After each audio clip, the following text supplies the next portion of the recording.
नमस्कार मित्रांनो. कल्पना करा, दोन जलतत्वांच्या राशी कर्क आणि मी जेव्हा प्रेमात बनतात तेव्हा भावनांचा महासागर तयार होतो. कर्क राशीचा पुरुष जो संरक्षण आणि काळजीचा प्रतीक आहे आणि मीन राशीची स्त्री जी स्वप्नाळू आणि करुणामयी आहे. हे प्रेम आहे की गहन भावनिक बंधन? आज आपण या दोघांच्या रोमॅन्टिक सफरीमध्ये जाणार आहोत, ज्यात भावना, समजूत आणि उत्कटता भरलेली आहे. चला तर सुरुवात करूया या सुंदर प्रेमकथेला. दोघांचा स्वभाव आणि त्यांचा प्रेमाकडे पाहण्याचा दृष्टिकोन.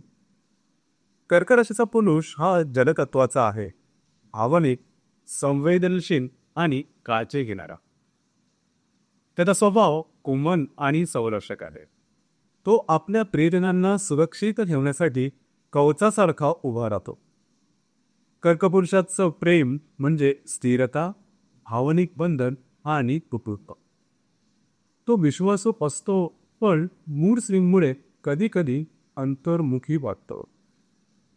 प्रेमाकडे पाहण्याचा त्याचा दृष्टिकोन असा आहे की प्रेम हे सुरक्षित घर आहे, ज्यात तो छोट्या छोट्या गोष्टींमध्ये आनंद शोधतो, जसे की एकत्र राहणं, एकत्र खाणं पिणं. तो रोमॅन्टिक आहे, पण असुरक्षितता त्याला सावध बनवते. मीन राशीच्या स्त्रीबद्दल सांगायचं झालं तर मीन राशी जलतत्वाची रास आहे. या राशीची जी स्त्री आहे ती करुणामयी आहे, स्वप्नाळू आहे आणि अंतर्ज्ञानी सुद्धा आहे. तिचा स्वभाव कोमल, कल्पनाशील आणि अनुकूलनीय असा आहे. ती इतरांच्या भावनांना अगदी सहज समजते. मीन स्त्रीचं प्रेम म्हणजे गहन भावनिक जोड आणि रोमांस. ती प्रेमात आकंठ बुडून जाते, जोडीदाराला उंचावते आणि स्वप्नामध्ये स्वतः कळवते. तिचा दृष्टिकोन असा आहे की प्रेम एक स्वप्नवत प्रवास आहे, ज्यात ती कल्पना आणि भावना मिसळते. ती रोमॅन्टिक आहे, पण कधीतरी वास्तवापासून ती दूर पळते. दोघांचा स्वभाव भावनिक असल्याने प्रेमात ते एकमेकांना पूरकच करतात. कर्क स्थिरता देतो, तर मी करुणा जाणवते. या दोघांचा आकर्षणाचं कारण भावनिक, मानसिक आणि शारीरिक स्तरावर पाहिलं झालं तर या दोघांमधलं जे आकर्षण आहे ते नैसर्गिक आहे. कारण या दोन्ही राशी या त्रिकोण तत्वात येतात किंवा जर आपण नवपंचम योग म्हणतो त्या नवपंचम योगामध्ये या दोन्ही राशी आहेत. त्यामुळे त्यांचं बरंचसं जे एकंदरीत दृष्टिकोन आहे तो सारखाच असतो.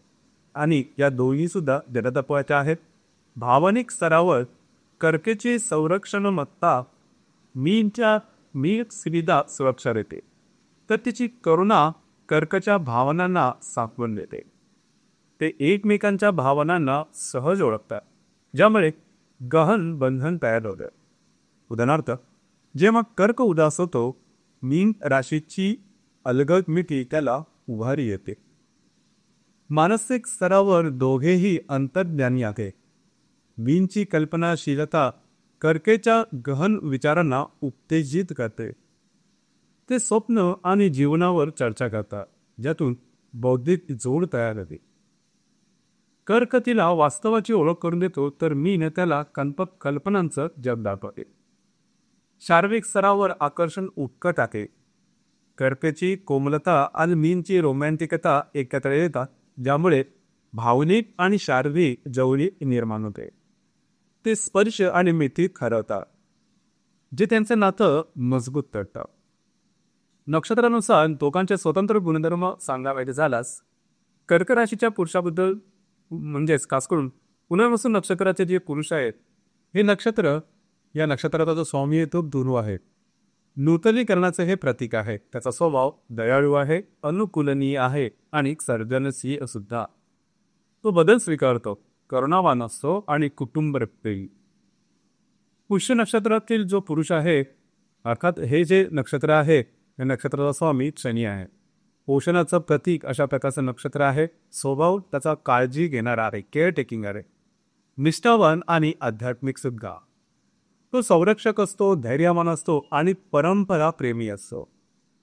आश्लेषा नक्षत्रातल्या पुरुषाबद्दल सांगायचं झालं तर आश्लेषा नक्षत्र हे बुधाने शासित आहे.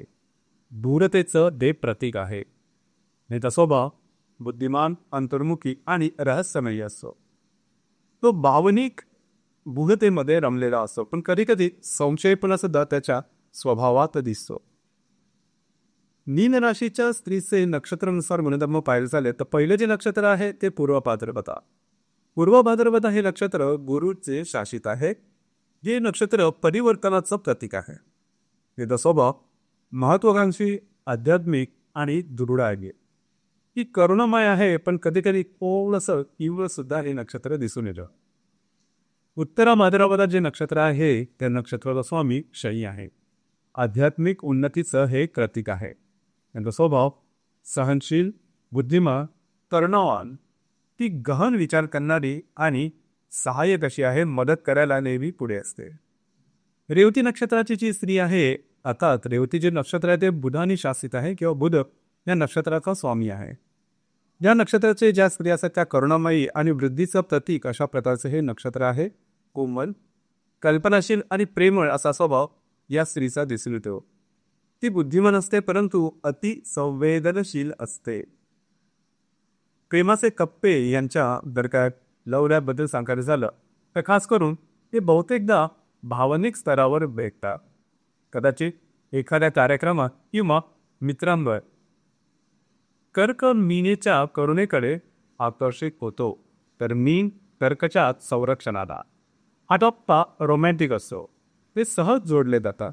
नातं वाढतं आणि नातं वाढताना एक भावनिक भूगता सुद्धा ते एकमेकांमध्ये शोधतात. कर्क सुरक्षा देतो आणि मीन रोमांच आणते. ते एकत्र स्वप्न पाहतात, जवळीक वाढवतात. आता या नात्यातला संघर्ष किंवा अशी कोणत्या गोष्टी केल्यामुळे या नात्यांमध्ये प्रॉब्लेम येऊ शकतात किंवा त्रास होऊ शकतात. पहिली सगळ्यात महत्त्वाची गोष्ट म्हणजे मूड स्विंग ही फार मोठी महत्त्वाची गोष्ट आहे. किंवा या मूड स्विंगमुळे मीन राशीच्या स्त्रिया आहेत ती पळवाटा सुद्धा शोधतात. कर्क असुरक्षित होतो, मीन दूर जाते. वाद भावनिक असतात पण संवादाने चोरवता सुद्धा येऊ शकतात. हे जर का आता टिकवायचं असेल तर पहिली महत्त्वाची गोष्ट म्हणजे एकमेकांना समजून घेणं आणि एकमेकांचा आदर करणं.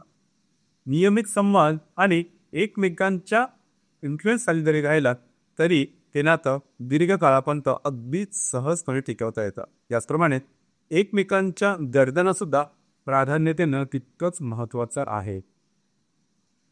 या नात्यामधले महत्त्वाचे असे घटक आहे की त्यामुळे तुमचं नातं टिकलं जाऊ शकेल ते म्हणजे एकमेकांबद्दलचा आदर, भावनिक आधार देणं, विश्वास, सर्जनशीलता, रोमांस, कुटुंबप्रेम, अंतर्ज्ञान, सहनशीलता आणि प्रेमाची गूढता.